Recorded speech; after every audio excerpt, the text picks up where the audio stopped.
Good morning. Thank you for joining me. Hey, let me ask you, have you ever been in one of those meetings that seemed to have no purpose? It seemed to go on, and you found that people were spending more time looking at their watch than they were discussing the topic at hand.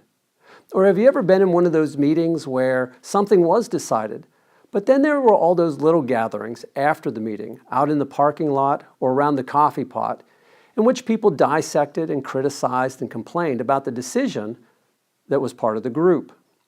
Or have you ever been in a meeting that was so filled with tension and accusations that most people almost literally ran out of the room when it was over, but also found that they just went along silently with whatever was happening at the time?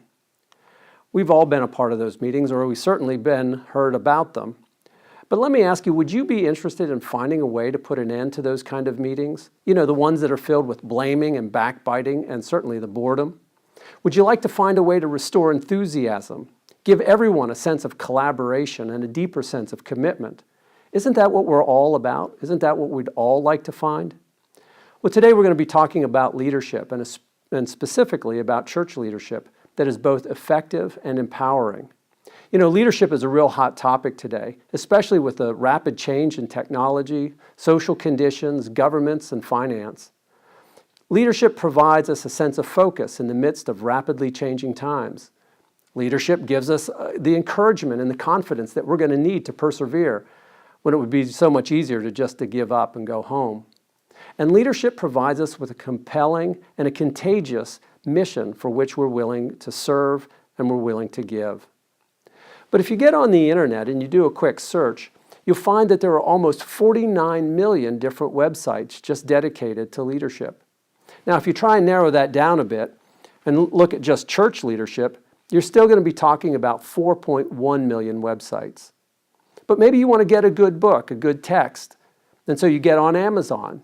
Well, believe it or not, you still have to fish through 175,000 different texts, different books, in order to find something that you're looking for. Leadership is a hot topic, and yet it is so elusive and so important. Leadership is critical to the health of our organizations and our churches and our communities. Do you remember that passage from Judges chapter 21?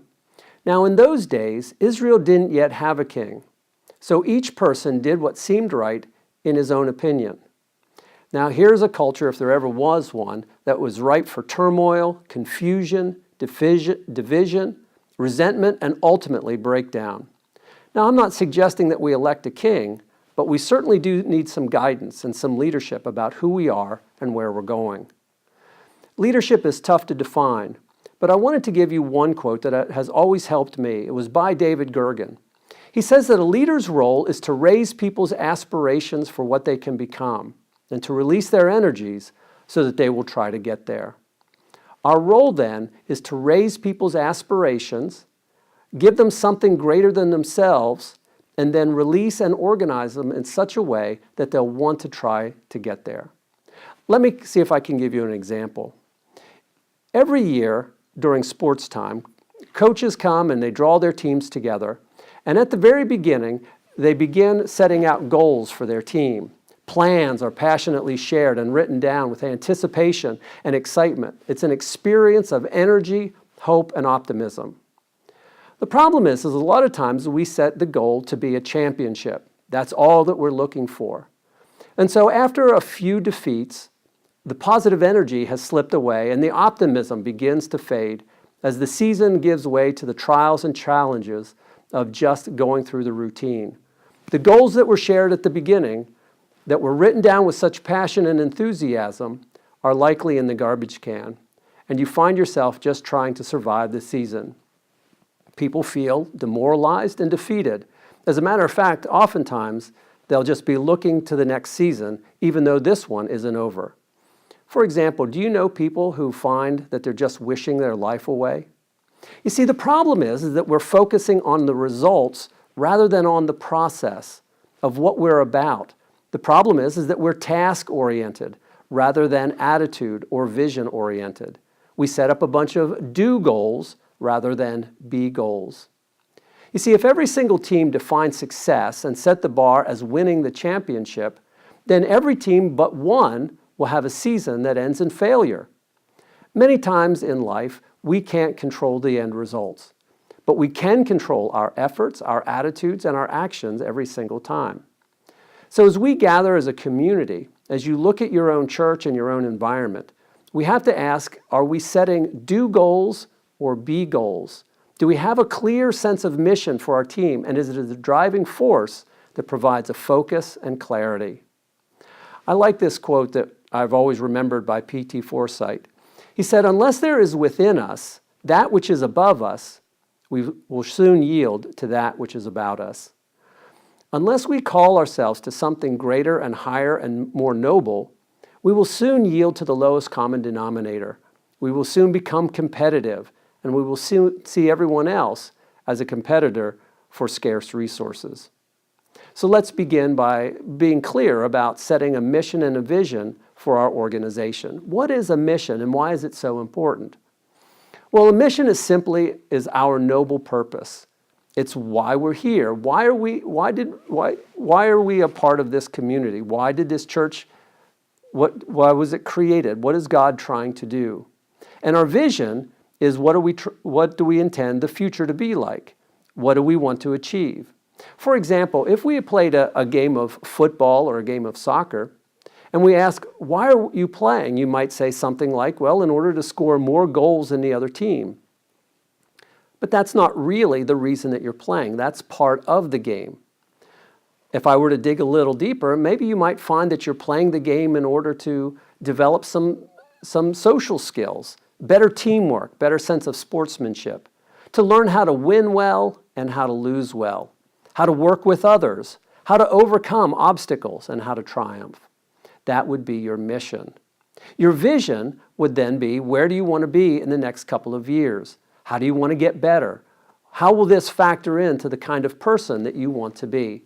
Where do you see your character in the next couple of years? What do you want to achieve? Once we have our mission and our vision, then our strategy is simply how we bridge that gap. A strategy is a method or a plan chosen to bring about a desired future, such as the achievement of a goal or solution of a problem. The strategy is the means to get from our mission, what we're here for, and where we want to go.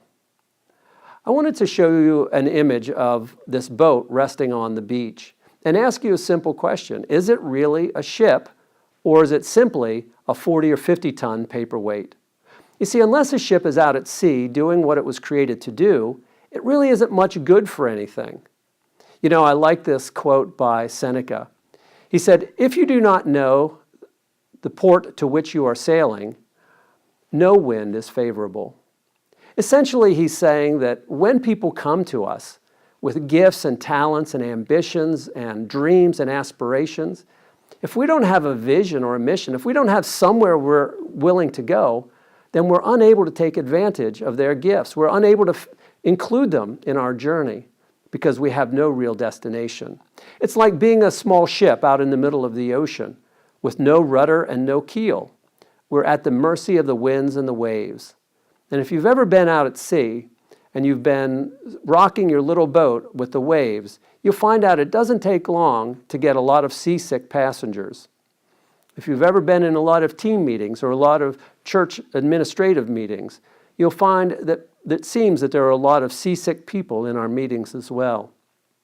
There's a lot of people looking for direction, looking for a sense of stability and where we're going. So as we move forward, let's be clear about what it is we're trying to accomplish. The church is not just a remnant of what was or security against what could be.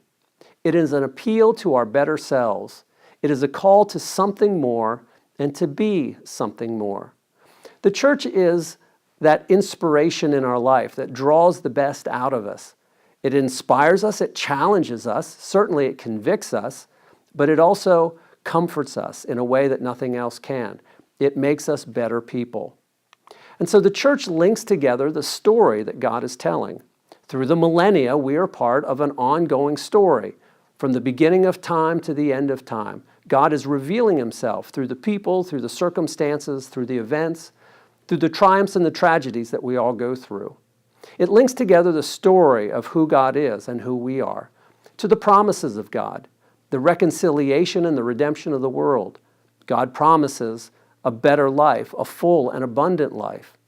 And then it unites us with the mission of God, that we are to go out and to be ambassadors of Christ, to be ministers of reconciliation, to go out and transform the world. In Matthew 28, Jesus tells us to go out and make disciples of all nations. That's our grand and glorious mission. It's not just a small piece of the pie, it's the whole world that we're a part of. I found this cartoon several years ago, and it's always stuck with me. It's a Peanuts cartoon where Linus is talking to Sally. And he talks to her and he says, "Life is peculiar. Wouldn't you like to have your life to live over if you knew what you know now?" And Sally thinks for a while, and she looks at him and she says, "What do I know now?" You see, without a sense of where we're going, all of our experiences, our successes, and even our failures are kind of lost in the malaise and the confusion of time. But if we have a place that we're going, then all of that comes into focus. Even our failures can be learning experiences, opportunities to grow and experience new things. But let me ask you, is most of your team meetings like this cartoon, where everybody puts on a happy face, but deep down inside they're bored to death?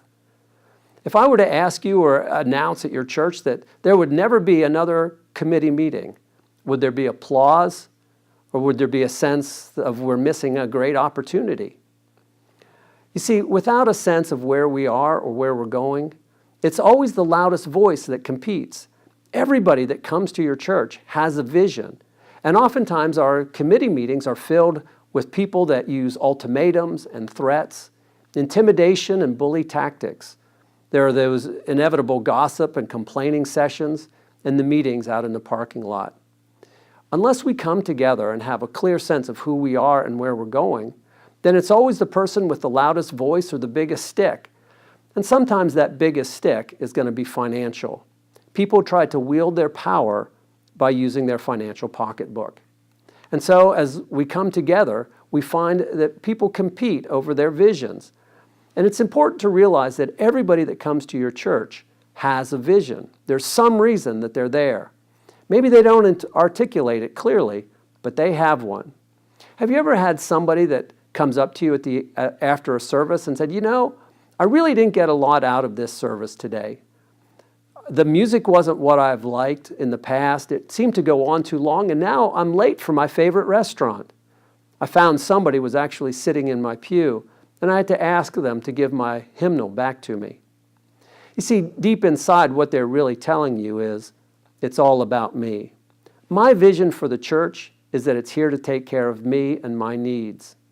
You see, some people believe that membership has its privileges.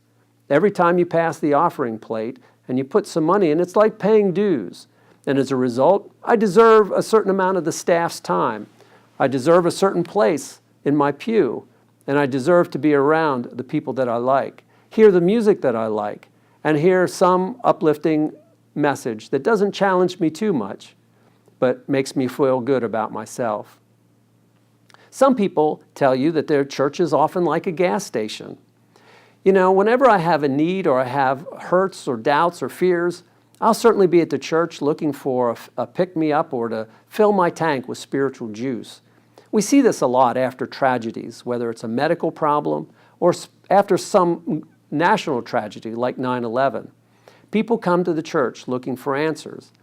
But when the sun comes out and the problems disappear, so do they. Or maybe you have people that look at the church like a theater. You know, I want some good entertainment. It's a good diversion out of my week. I come and hear my favorite music played the way I want to hear, and it reminds me of days gone by, and I like to sit and soak and reminisce.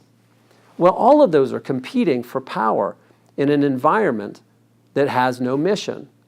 And so when you come together as a church council or an administrative board meeting, have you ever been where it's survival of the fittest? Those with the loudest voice will compete, and those that are the most intimidating will usually win out.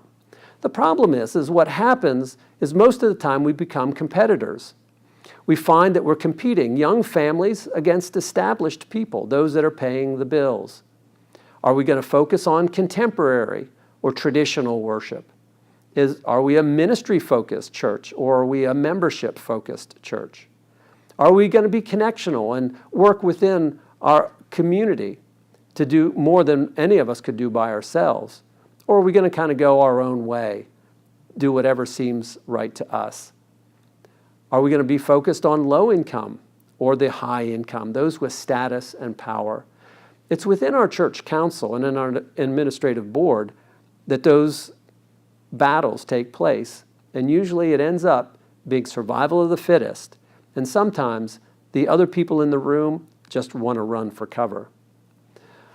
Well, in the sessions ahead, we're going to be looking at how to create a real mission and vision statement, one that unites your whole team together, gives you a sense of clarity, a sense of direction, and a sense of purpose. And I believe that once you own that mission and that vision, and it becomes clear to you and to your community, a lot of the bickering will simply fade away because you know who you are and where you want to go. So let me share with you this strategic pyramid, which is going to be guiding us in the next couple of sessions. The first one that we want to focus on is, what is our mission? Why are we here? Why were we called into being, and who are we accountable to? We then want to focus on our vision. What do we want to be? Where do we want to go? What will it look like when we get there?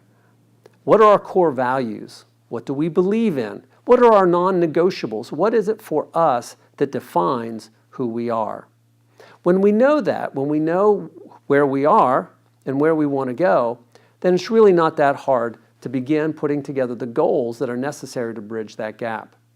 Our strategy then is putting those goals into practice and developing an action plan. Finally, I wanted to leave with this image of a road going into the mountains. And think about it this way. Your mission is, what road are you on? You're on a certain road and you're going somewhere. You have to know where you are. You have to know why your church was called into being, who you're accountable to, and what it is that you're supposed to be doing. Where are you going? The next problem that you focus on is your vision. If you find yourself on this road, you know that up ahead you're going to have to go through those mountains. Sometimes it's going to be dangerous, it's going to be difficult, and it's going to be challenging. You're going to have financial pressures, you're going to have social pressures. You're going to have people that are going to say, let's turn back. Your vision says, this is what it'll be like when we get there. This is why it's worth the effort. This is why we want to push through to the other side. Where will it take us? Focus on your mission and your vision, and you'll begin to provide some clarity. And in this day and age, wouldn't that be worth its weight in gold? So as you move on to the next session, I want you to think clearly about the importance of your mission and vision. Go back to your church. Ask, what is our mission and vision? Does anybody know? Does anybody care? As we go forward, we'll recognize that a lot of the complaining, a lot of the problems that we're facing is simply because we're not clear about who we are and where we're going. So in our next session, we're going to be, again, looking at mission and vision, but looking at the questions of developing a mission and a vision that really makes sense. Something that is more than just what you put on paper, something that allows you to exercise your passion and your ministry. So next time, we're going to be looking at how do we create one and how do we put it on paper. Until then, take care and may God bless.